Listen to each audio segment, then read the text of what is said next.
ವಕ್ಫ್ ಮಂಡಳಿಗೆ ಮದುವೆ ಪ್ರಮಾಣಪತ್ರ ನೀಡುವ ಅಧಿಕಾರ. ವಿವಾದಿತ ಆದೇಶ ಹಿಂಪಡೆದ ಕರ್ನಾಟಕ ರಾಜ್ಯ ಸರ್ಕಾರ. ಕರ್ನಾಟಕ ಹೈಕೋರ್ಟ್ನಲ್ಲಿ ಲಿಖಿತ ಹೇಳಿಕೆ ನೀಡಿದ ಸರ್ಕಾರಿ ವಕೀಲರು. ಈ ಸುದ್ದಿಯ ಒಂದಿಷ್ಟು ವಿವರಗಳನ್ನು ನಾವು ನಿಮ್ಮ ಮುಂದಿಡುತ್ತಿದ್ದೇವೆ. ನಮಸ್ಕಾರ. ಇದು ಕೋರ್ಟ್ ಬೀಟ್ ನ್ಯೂಸ್. ವಕ್ಫ್ ಮಂಡಳಿಗೆ ಮುಸ್ಲಿಮರ ವಿವಾಹ ನೋಂದಣಿ ಮಾಡಿ ಮದುವೆ ಪ್ರಮಾಣಪತ್ರ ನೀಡುವ ಅಧಿಕಾರಕ್ಕೆ ಸಂಬಂಧಿಸಿದಂತೆ ನೀಡಲಾಗಿದ್ದ ವಿವಾದಿತ ಆದೇಶವನ್ನು ರಾಜ್ಯ ಸರ್ಕಾರ ಹಿಂದಕ್ಕೆ ಪಡೆದುಕೊಂಡಿದೆ. ಮುಸ್ಲಿಂ ಸಮುದಾಯದ ವಿವಾಹಿತ ದಂಪತಿಗೆ ವಿವಾಹ ನೋಂದಣಿ ಮತ್ತು ವಿವಾಹ ಪ್ರಮಾಣ ಪತ್ರ ನೀಡುವ ಅಧಿಕಾರವನ್ನು ರಾಜ್ಯ ವಕ್ಫ್ ಮಂಡಳಿಗೆ ನೀಡಿ ಅಲ್ಪಸಂಖ್ಯಾತರ ಕಲ್ಯಾಣ ಇಲಾಖೆಯ ಅಧೀನ ಕಾರ್ಯದರ್ಶಿ ಮೂಲಕ ರಾಜ್ಯ ಸರ್ಕಾರ 30 ಆಗಸ್ಟ್ 2023ರಂದು ಹೊರಡಿಸಲಾಗಿತ್ತು. ಈ ಆದೇಶವನ್ನು ಪ್ರಶ್ನಿಸಿ ಬೆಂಗಳೂರಿನ ಎ ಆಲಂ ಪಾಷಾ ಸಲ್ಲಿಸಿದ್ದ ಸಾರ್ವಜನಿಕ ಹಿತಾಸಕ್ತಿ ಅರ್ಜಿಯನ್ನು ಮುಖ್ಯ ನ್ಯಾಯಮೂರ್ತಿ ವಿಭು ಬಕ್ರು ಮತ್ತು ನ್ಯಾಯಮೂರ್ತಿ ಸಿ. ಎಂ. ಪೂನಚ್ಚ ಅವರ ವಿಭಾಗೀಯ ಪೀಠ ವಿಚಾರಣೆ ನಡೆಸಿತು.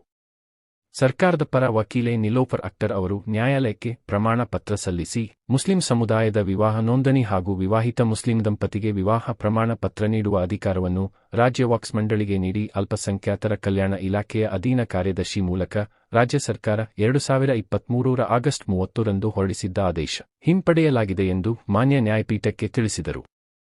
ಸರ್ಕಾರದ ಹೇಳಿಕೆಯನ್ನು ದಾಖಲಿಸಿಕೊಂಡ ಪೀಠ ಅರ್ಜಿಯನ್ನು ಇತ್ಯರ್ಥಪಡಿಸಿ ಆದೇಶಿಸಿತು. 2024ರ ನವೆಂಬರ್ 21ಕ್ಕೆ ಹೈಕೋರ್ಟ್ ಸರ್ಕಾರದ ಆದೇಶಕ್ಕೆ ಮಧ್ಯಂತರ ತಡೆ ನೀಡಿತ್ತು. ವಕ್ಫ್ ಕಾಯ್ದೆ ವ್ಯವಕಲನ 1995ರ ಅನ್ವಯ ವಕ್ಫ್ ಆಸ್ತಿಗಳ ಸಂರಕ್ಷಣೆ ಮತ್ತು ನಿರ್ವಹಣೆಗೆ ಮಾಡುವುದು ವಕ್ಫ್ ಮಂಡಳಿ ಕಾರ್ಯವ್ಯಾಪ್ತಿಯಾಗಿದೆ. ಕರ್ನಾಟಕ ವಿವಾಹ ನೋಂದಣಿ ಕಾಯ್ದೆ ವ್ಯವಕಲನ 1976ರ ಪ್ರಕಾರ ವಿವಾಹ ನೋಂದಣಿ ಅಧಿಕಾರ ಇರುವುದು ಉಪನೋಂದಣಾಧಿಕಾರಿಗೆ ಮಾತ್ರ. ಆದರೆ ಮುಸ್ಲಿಮರಿಗೆ ವಿವಾಹ ನೋಂದಣಿ ಪ್ರಮಾಣ ಪತ್ರ ವಿತರಿಸುವ ಸಂಬಂಧ 2009ರಲ್ಲಿ ಸರ್ಕಾರ ಹೊರಡಿಸಿದ್ದ ಆದೇಶವನ್ನು ಹೈಕೋರ್ಟ್ 2011ರಲ್ಲಿ ರದ್ದುಪಡಿಸಿದೆ. ಇದಾದ ಬಳಿಕ ಸರ್ಕಾರ ಪರಿಷ್ಕೃತ ಆದೇಶಗಳನ್ನು ಹೊರಡಿಸಿದೆ. ಈಗಾಗಲೇ ಉಪನೋಂದಣಾಧಿಕಾರಿಗಳ ಬಳಿ ವಿವಾಹ ನೋಂದಣಿಗೆ ಅವಕಾಶವಿದೆ. ಅಲ್ಲದೆ ಸ್ಥಳೀಯ ಖಾಜಿಗಳ ಬಳಿಯೂ ವಿವಾಹ ದಾಖಲೆ ಇರಲಿದೆ. ಆದಾಗ್ಯೂ ವಿವಾಹ ನೋಂದಣಿ ಮತ್ತು ವಿವಾಹ ಪ್ರಮಾಣ ಪತ್ರ ನೀಡುವ ಅಧಿಕಾರವನ್ನು ವಕ್ಫ್ ಮಂಡಳಿಗೆ ನೀಡುವ ಮೂಲಕ ಮೂರನೇ ವ್ಯವಸ್ಥೆಯೊಂದನ್ನು ಹುಟ್ಟುಹಾಕಲಾಗಿದೆ ಎಂದು ಅರ್ಜಿಯಲ್ಲಿ ದೂರಲಾಗಿತ್ತು.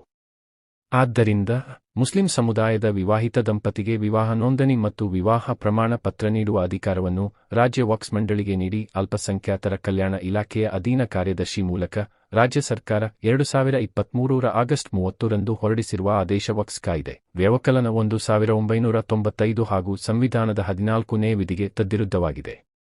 ಈ ಆದೇಶ ರದ್ದುಪಡಿಸಬೇಕು ಎಂದು ಅರ್ಜಿದಾರರು ಮನವಿ ಮಾಡಿದ್ದರು. ಈ ಮೂಲಕ ವಕ್ಫ್ ಮಂಡಳಿ ಮುಸ್ಲಿಮರಿಗೆ ವಿವಾಹ ನೋಂದಣಿ ಪತ್ರ ನೀಡುವ ಅಧಿಕಾರ ಕಳೆದುಕೊಂಡಿದೆ. ಇದು ಈ ಹೊತ್ತಿನ ಸುದ್ದಿ.